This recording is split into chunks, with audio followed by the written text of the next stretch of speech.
Don't make a scene. That cake's wasted on her, my mom said. At my daughter's birthday, handing the main cake to my brother's son. Like my girl didn't matter. My daughter went quiet while everyone played along. I didn't let that go. Another second, I just looked at my mom and said, the one thing she never thought I'd say. In front of everyone. Okay, real quick before we begin, we've got some amazing stuff coming up on this channel and you don't want to miss it. Just hit that subscribe button so you're here when we drop the next one. Trust me, it's going to be worth it. Thank you for subscribing. Now let's get this story started. My daughter didn't cry. That's what people don't understand. She didn't throw a tantrum or run to her room or scream that it wasn't fair. She went quiet. On the specific kind of quiet that a child goes when she has just learned that the person who is supposed to love her the most in the room has ranked her last. That quiet is the sound a 6-year-old makes when she gives up expecting things in real time. And that quiet is what made me open my mouth. My name is Derek. My daughter Lily turned 6 that Saturday. And what I said to my mother in my own kitchen in front of 14 people on my daughter's birthday is the reason half my family hasn't spoken to me in 4 months. I'd do it again in a heartbeat. Let me start before the party, because the party wasn't the beginning. The party was just the end of something that started 34 years ago when I was a boy standing in the same position my daughter was about to stand in, learning the same lesson she was about to learn, all from the same woman. That morning, while I was taping streamers to the ceiling, Lily came downstairs in her pajamas and asked me a question that stopped me on the ladder. Daddy, is Grandma going to bring Mason a bigger present than mine again? She said, again, the way you say, probably. Like rain, like something you check for before you walk outside. I came down the ladder. I knelt in front of her. This is your birthday, Lily. Everything today is for you. She looked at me for a long time. Then she said, okay. But she didn't say it like she believed me. She said it the way I used to say okay to my own father when he told me my mother loved us both the same. I need to tell you about last week, because last week is the reason I was already standing on different ground when the party started. Saw Lily was sitting at the kitchen table doing homework. She looked up and said something that kept me awake for 3 straight nights. Grandma likes Mason more. It's okay, Daddy. I'm used to it. She's 6. She used the phrase, I'm used to it. 6 years old and she already had the vocabulary of someone who has stopped expecting equal treatment. She learned it through 1,000 small gestures. A longer hug for Mason, a shorter one for her. A gift wrapped with care versus a gift card in a blank envelope. A name remembered versus a general, hi kids. I couldn't sleep that night, or the next. I lay in bed beside my wife Sarah and stared at the ceiling and felt something I had been pushing down for 34 years finally push back. Because Lily didn't invent that sentence. She inherited it. From me. From the boy I used to be. The boy who stood second in every room his mother arranged. The boy who watched his brother get the longer hug, the better gift, the first greeting, the centered photograph, the full attention of a woman who had 2 sons and enough love for one. I was that boy. And now my daughter was becoming that girl. Same woman. Same system. Next generation. Let me tell you about my mother. Her name is Donna. She is 61 years old. She is not cruel on purpose. She has a ranking system so deep inside her that she can't see it even when it's standing in front of her in a birthday dress holding a candle. She would swear under oath that she treats all her grandchildren equally. And she would be wrong. The bias lives in the muscles of her face, in the direction her body turns when she enters a room, in the names she says first and the names she says second, in the gifts she chooses with thought and the gifts she grabs on the way out the door. There's a hallway in her house, 9 framed photographs, 7 feature Mason or my brother's family, 2 feature mine. One of those 2 is a group shot where Lily is half hidden behind someone's arm. 2 years ago, Lily stood in that hallway counting the photos with the serious focus only a 4-year-old brings to math. She turned to me and said, Daddy, why isn't my picture on Grandma's wall? I said, she probably just hasn't gotten around to it. That was 2 years ago. Nothing changed. My brother Scott was always first. First in her attention. First photographed. First praised. Not because he was better. Not because something in my mother's wiring connected to him in a way it never connected to me. I spent my childhood trying to earn what Scott received for free. And by the time I was 14, I understood the gap had nothing to do with effort. My father, Richard, saw all of it. Every unequal Christmas morning. Every family dinner where my mother asked Scott about his week and then said, "And you?" to me like an afterthought. He saw it all. And he managed it. Not by correcting my mother, by correcting me. When I was 8, my mother bought Scott a bicycle for his birthday. Red, 10-speed. The kind of bike a kid dreams about. My birthday was 3 weeks later. I got a helmet. Not for a bike I already had, just a helmet. I looked at my father and he pulled me into the kitchen and said, be grateful for what you have. I learned that day that noticing unfairness was the same as being ungrateful. When I was 14, the pattern had a name I couldn't say out loud but could feel in every room. That Thanksgiving, my mother spent the entire meal talking to Scott about his school project, his friends, his plans. She asked me one question the whole dinner. "Can you pass the salt?" Afterward, my father found me in the kitchen. He looked at my face and said something that rewired me for the next 20 years. "I know it's not even, but your mother can't hear it. And if you push her on this, she'll pull away from both of you. Is that what you want?" I was 14. He gave me a choice between silence and abandonment. I chose silence. I kept choosing it for 20 more years because the man who was supposed to protect me taught me that the price of speaking was losing whatever piece of my mother I still had. That's how it works. The mother creates the ranking. The father maintains it by training the ranked child to accept it. Nobody builds the system.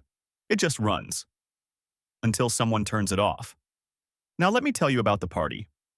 Lily's birthday started at noon. I'd been setting up since 7 a.m., pink and purple streamers, a banner she painted herself that said, "Lily's birthday," in letters that leaned sideways because she's 6 and her L's aren't straight yet. Mermaid plates she chose from a catalog, and a round vanilla cake with strawberry frosting and her name in pink letters across the top. She designed it at the bakery with me 2 weeks ago. She wanted flowers around the edges and a crown in the center. Not a princess crown. A regular crown, she said, because queens are better. 14 people were coming. My parents, Scott and his wife Michelle, and their son Mason, who is 8. 3 of Lily's school friends with their parents. My neighbor Janet and her husband. Sarah's sister Amy. A full room. My mother arrived at 12:15, 15 minutes early. She walked in carrying 2 gift bags.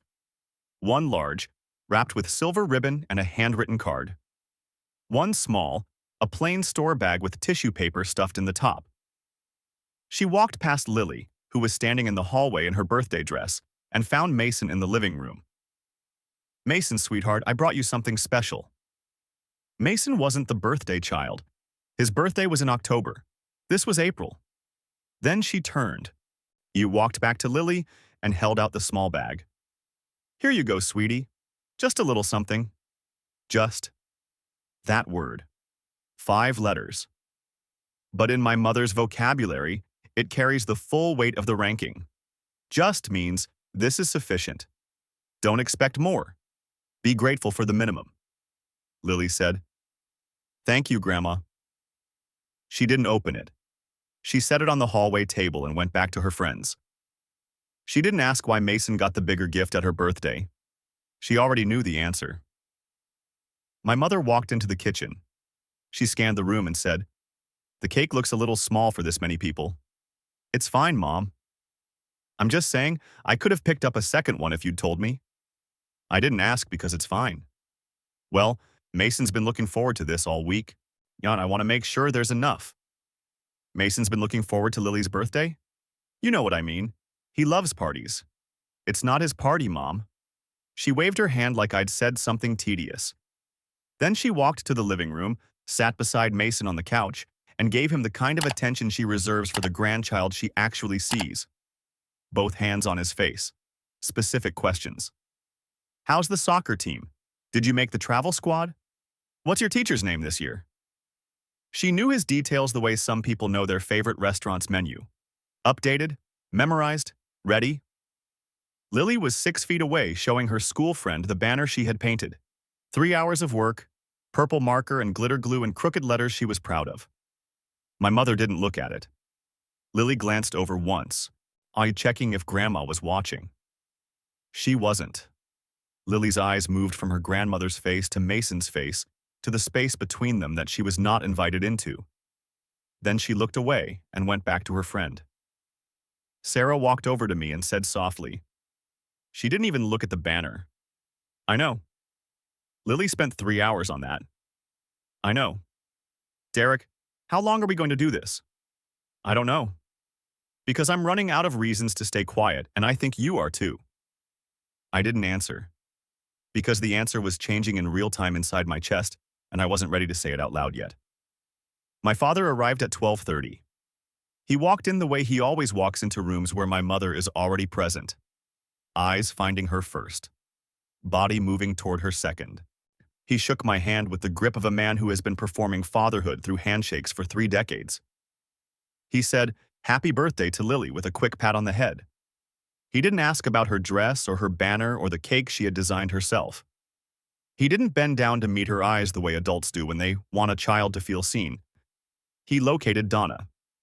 He sat beside Donna. That was his function. Lily walked up to him 5 minutes later. She was carrying a plate of strawberries she had arranged in a circle herself. She'd spent 10 minutes in the kitchen placing them carefully because she wanted the food table to look nice. "Grandpa, do you want a strawberry?" I put them in a circle. He took one. "That's nice, Lily." He didn't look at the plate. He ate the strawberry while watching my mother talk to Mason. Lily stood there for another 3 seconds, holding the plate, waiting for something more. Then she walked back to the kitchen with the posture of a child who has learned that holding out the plate doesn't make people look at it. Sarah was across the room. She saw it. I watched her close her eyes for 1 second and take a breath. Scott arrived at 12:45. Michelle and Mason came in behind him. Mason ran to find the other kids in the backyard. Scott walked up to me at the grill and we stood there the way brothers stand at family parties. Side by side, looking at the same yard. Seeing completely different things. Mom seems to be in a good mood. She's talking to Mason. That's what I mean. She's relaxed. She's smiling. She's relaxed because she's with the grandchild she prefers, Scott. Come on, don't start. I'm not starting anything. I'm describing what's happening in the room. She doesn't prefer anyone. She's just more comfortable with Mason because he's older.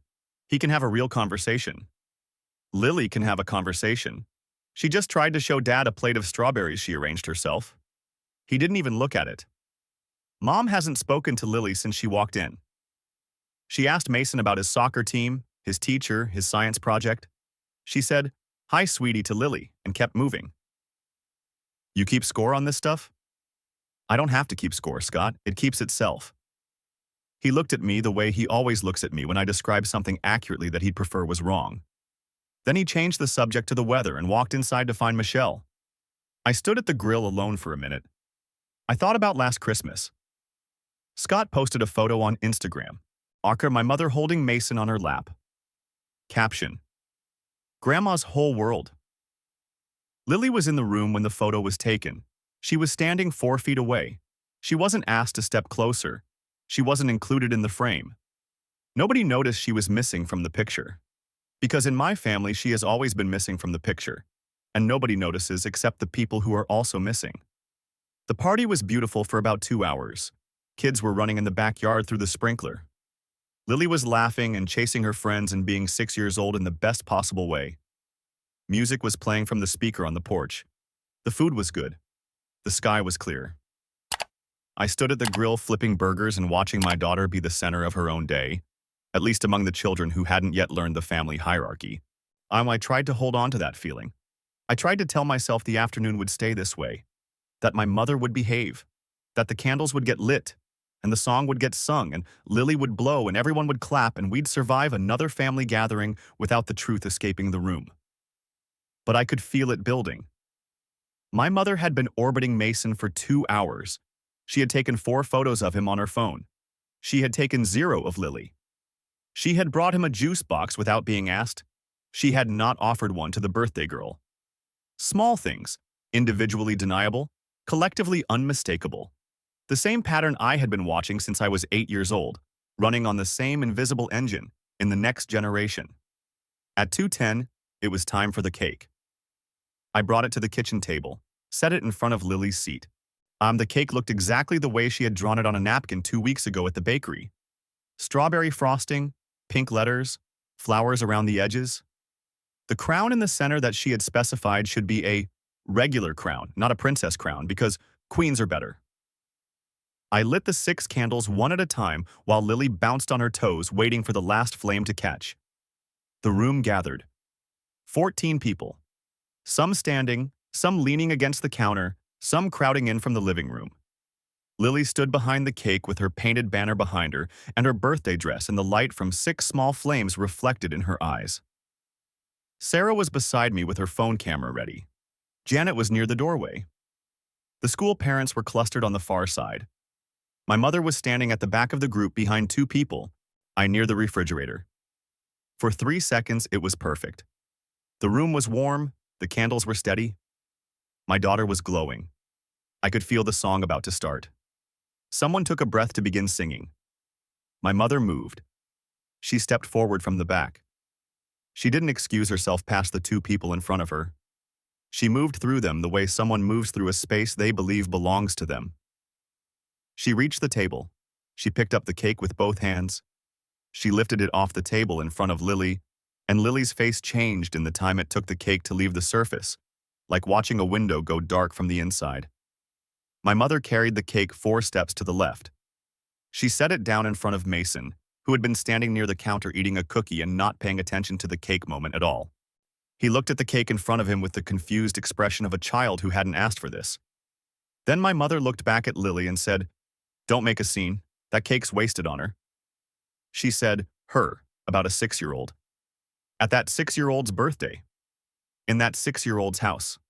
Paid for by that 6-year-old's father. In front of 14 people who had come to this house to celebrate that 6-year-old's life. Then she pulled out her phone. She held it up toward Mason and the cake. I could see her screen from where I was standing. The camera app was already open. The frame was already composed. This was not a spontaneous gesture. She came to my daughter's birthday party with the intention of photographing her preferred grandchild in front of a cake that had someone else's name written on it in pink letters.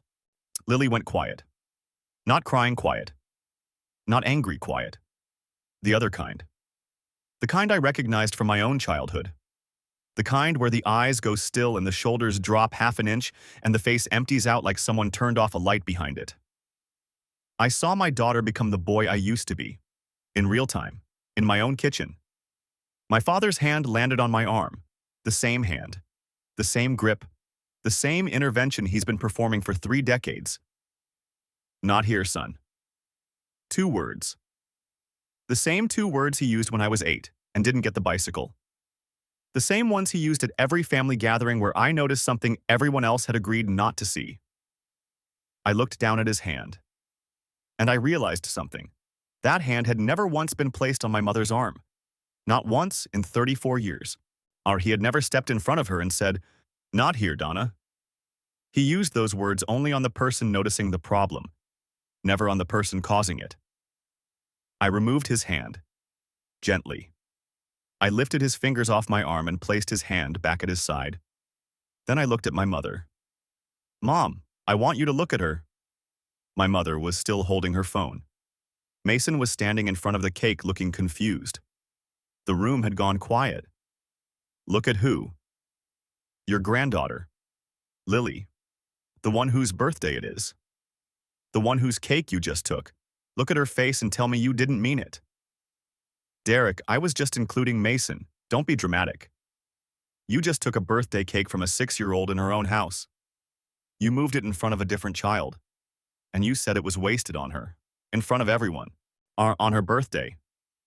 "I didn't say it like that." "You said those exact words. Everyone in this room heard them." My mother's face changed. The color left it first, then the confidence. She looked to my father the way she has looked to him for 40 years when someone noticed something she needed made invisible. She said his name. Richard.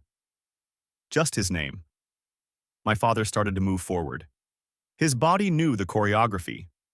Step between them. Lower the temperature. Redirect the blame. He had been performing this routine since before I could read. But something stopped him. The room. The room was watching. Not just me and my mother. The room was watching him. Janet was watching him. Rachel was watching him.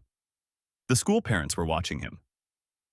And for the first time, he was included in the accusation simply by moving toward it. He stopped. My mother's eyes went wet. Fast. The kind of tears that arrive not from pain but from emergency. The tears she has used her entire life to redirect blame. She said, "I can't believe you'd speak to your mother this way in front of everyone." There it was. Her oldest move. Make the confrontation the offense. Make the person who names the behavior into the person who has to apologize. She didn't address what she did. She addressed what I said about what she did. And in her mind, the second thing was worse than the first. I didn't raise my voice. Same tone, same volume, same calm I've been carrying since I was 8 years old. But the words were different now. The words were 34 years old and they had been waiting their entire life to be spoken. "She's 6 years old, Mom. Last week she sat at my kitchen table and told me Grandma likes Mason more. She said she's used to it. She's 6, and she's used to it. That's your legacy. That's what you're building in her. The same thing you built in me." The room went still. Not quiet. Still. The difference is that quiet is the absence of sound. Still is the absence of movement. Nobody reached for a drink. Nobody shifted their weight. Nobody looked at their phone. 14 people stood in my kitchen and absorbed the shape of something they had just learned existed. Scott stepped forward from the doorway. He had been holding a beer and looking increasingly uncomfortable. Now he moved into the kitchen with the energy of a man who just realized the system that benefits him is under threat. "Bro, you're ruining your daughter's birthday right now. Or this is not the time." "When is the time, Scott? Because I've been waiting 34 years for the right moment and your answer has always been not now." "Mom didn't mean it like that. She loves all the grandkids." "Name one birthday of Lily's that Mom remembered without being reminded." "One." Scott opened his mouth. Nothing came out. He stood there scanning a file he'd never opened. He couldn't find a single entry. Because there wasn't one. Sarah stood up. She didn't say a word to my mother. She didn't say a word to Scott. She walked to Lily, who was standing in front of an empty space on the table where her cake had been. Sarah knelt beside her and held her. That's all. One woman chose the child. The other woman chose the ranking. The room saw both choices at the same time. Janet, my neighbor, put her hand over her mouth. And 3 people saw her react. And the room's silence was suddenly not neutral anymore. Someone outside the family had just confirmed what the family had been denying. Michelle, Scott's wife, spoke. She looked at Scott and then at me. "He's embarrassing himself? Your mother just called our niece a waste in her own home. What exactly should he be doing right now?" Scott turned to his wife. He looked like a man who had just heard a sound from a direction he didn't know existed. I walked to the table. I picked up the cake from in front of Mason. Mason stepped aside quickly because he's 8 and he could feel the electricity even if he didn't understand it. I carried the cake back to where it belonged. I set it down in front of Lily. I relit the candles. "This is your cake, Lily. This is your birthday. Blow out your candles whenever you're ready." She looked at the cake. She looked at me. She looked at her mother kneeling beside her. Then she took a breath and blew. The room sang. Not everyone, but enough. Janet sang. The school parents sang. Michelle sang. Sarah sang. My father didn't. My mother didn't. Scott didn't. Lily didn't smile during the song. She watched the candles go dark and the smoke curl up, and she looked like a child who got what she wanted but would remember what it cost. My mother left 12 minutes later. She didn't say goodbye to Lily. She walked past her, past the birthday girl in the birthday dress beside the birthday cake with her name on it. She walked past her own granddaughter without looking at her. And Lily watched her grandmother leave without turning around. That image. A grandmother walking past a 6-year-old on her birthday without making eye contact. That was worse than anything that was said. My father followed. At the door, he turned and said, I hope you're happy. My daughter wasn't happy, that's the point. Scott collected Mason. Michelle walked behind them, but she stopped at the door. She didn't say anything, but her face said something close to, "I'm sorry," and something closer to, "I didn't know it was this bad." Mason, on the way out, turned to Lily and said, "Sorry about your birthday." He was the only person in my brother's family who apologized. He was 8. He understood something the adults around him had refused to see for decades. After the door closed, the room exhaled. 14 people had become 9. The air was different. Janet walked over to me, while she was holding her coffee cup with both hands, like she needed something to grip. "Can I say something?" "Go ahead." "I've been to 3 of your family gatherings. I noticed it every single time. The way your mother gravitates to Mason. The way Lily watches it happen. After her 5th birthday last year, when your mother took Mason to the ice cream truck and didn't ask Lily if she wanted anything, I almost said something." "What stopped you?" "I told myself it wasn't my place, but she used the word wasted today. About a child. In my presence. So now it's my place." Rachel, one of the school parents, found me in the kitchen while I was putting food away. She spoke quietly. "My daughter asked me on the way here why the birthday girl's grandma took her cake. She's 5. She saw it instantly. You kids see what adults pretend not to. They do. Your daughter is going to remember today. Not because of what your mother did. Because of what you did. She's going to remember that her dad stood up for her. That matters more than you think." The remaining guests stayed. Janet, the school parents, Amy. They helped clean up. They sat with Lily while she opened presents. Janet improvised games from napkins and markers. Amy organized a dance contest in the living room. They made it feel like a party again. Smaller. Quieter. Built from what was left. But real. And Lily, slowly, carefully, the way a child tests water with one foot before stepping in, started smiling again. She ate her cake. She opened her gifts. She played with her friends in the backyard until the light went gold and the shadows got long. Yeah, she didn't mention her grandmother once. Sarah found me in the kitchen after the last guest left. "You okay?" "I don't know. Ask me in a week. I've been waiting 6 years for you to say something to her." I didn't think it would happen today either. What changed? She went quiet. Lily, after the cake, she went quiet in a way I recognized. Because I've been that quiet. I've stood in that exact spot, in that exact silence for 34 years. And when I saw it on her face, I couldn't let it become permanent. Sarah put her hand on my arm. Not the way my father does. Not to silence. To say, "I'm here." That night, after the house was cleaned and the leftover cake was covered and the streamers were starting to sag, I found Lily on the couch in her birthday dress. Not watching TV, not playing, just sitting. She looked up at me and said something I will hear for the rest of my life. "Daddy, you talked to Grandma like she was wrong." "She was wrong, baby." She thought about it. Quiet for a long time. Then she said, "Nobody ever told her that before." I had to leave the room. I walked to the hallway and stood there for a full minute with my hand against the wall, because what my 6-year-old daughter had just said was the most accurate description of my family that anyone had ever produced. Nobody ever told her that before. 34 years, 2 sons, 1 grandson, 1 granddaughter, hundreds of family dinners, thousands of small gestures that ranked and sorted and diminished. And nobody, in 34 years, had ever looked at my mother and said, "You're wrong." My father didn't say it. He said, "Not here." Scott didn't say it. He said, "Yeah, Mom loves everyone the same." I didn't say it. For 34 years, I said, "Okay." My daughter, at 6, in her birthday dress, on the worst birthday of her life, found the truth of my family in 7 words. Nobody ever told her. And because nobody told her, she never had to stop. Until today. I walked back into the kitchen.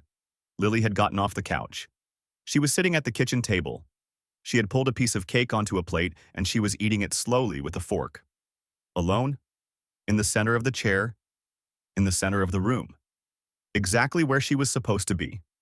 The days after were not quiet. but I'll keep them short. My mother showed up at my door 4 days later. She didn't call first. She was wearing the face she wears when she has decided to be the victim. Soft, slightly wounded, chin tilted down half an inch. And she has been deploying this face since before I could drive. Can we talk? We can talk. Not out here, Derek. Let me come in. Say what you came to say. She blinked. She wasn't used to a closed door between us. I'm your mother. You can't just cut me off. I'm her father. I can't let her grow up the way I did. One of these has to win. I'm choosing her. The way you grew up? Derek, you had everything. You had a home. You had food on the table. You had 2 parents who loved you. You gave Scott a bicycle. You gave me a helmet. Not for a bike I already had. Just a helmet. I was 8 years old. I remember it every single day. She opened her mouth and closed it. You skipped my school play. Twice. You came to every single one of Scott's. I sat in that auditorium scanning the crowd for your face and you were not there. That was 30 years ago. And 3 days ago you took a birthday cake from your granddaughter and called it wasted on her. 30 years apart and nothing changed. Nothing will change unless I change it, so I'm changing it. You're being cruel. I'm being clear. There's a difference. You've just never heard it from me before. She stood in my doorway for a long time. I could see her cycling through every response she's ever used. The tears, the guilt, the redirect, the denial. She tried each one internally and discarded it because she was standing in front of someone who had seen every move and was no longer affected by any of them.